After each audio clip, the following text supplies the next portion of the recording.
చాలామంది నేలబారిన జీవితము జీవిస్తున్నటువంటి వారున్నారు.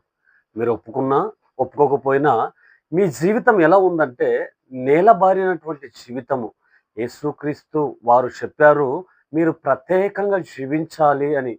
ఉన్నారా ఈరోజు మన మధ్య ఎవరైనా ప్రత్యేకంగా జీవించేవాళ్ళు, దేవుని కొరకు జీవించేవాళ్ళు, దేవుని పనిలో పాలిభాగస్తులుగా పనిచేసేవారు, అలాంటి వాళ్ళు ఉన్నట్లయితే మంచిది. అయితే ఈరోజు అనేక మంది నేలబారిన జీవితము జీవించడము అంటే లోకంలో కలిసిపోయినటువంటి వారు, రాజకీయంలో కలిసిపోయినటువంటి వారు, లోక సాంప్రదాయాలతో కలిసిపోయినటువంటి వారు, లోకంలో ఉన్నటువంటి మనుషులతో కలిసిపోయినటువంటి వారు.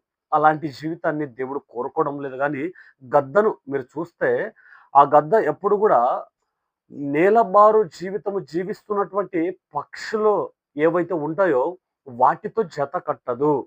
ఎందుకు జత కట్టదు అంటే, ఆ గద్దను చూడండి మీరు ఎప్పుడైనా గూడా ఒక ఉన్నతమైనటువంటి స్థానంలో ఎగరడానికే ప్రయత్నిస్తుంది. భూమి మీద మనకు చాలా పక్షులు కనిపిస్తున్నాయి గానీ, గద్ద చాలా రేర్ మనకు కనిపించేది. కారణం ఏంటి? అది నేలబారిన జీవితము జీవించదు.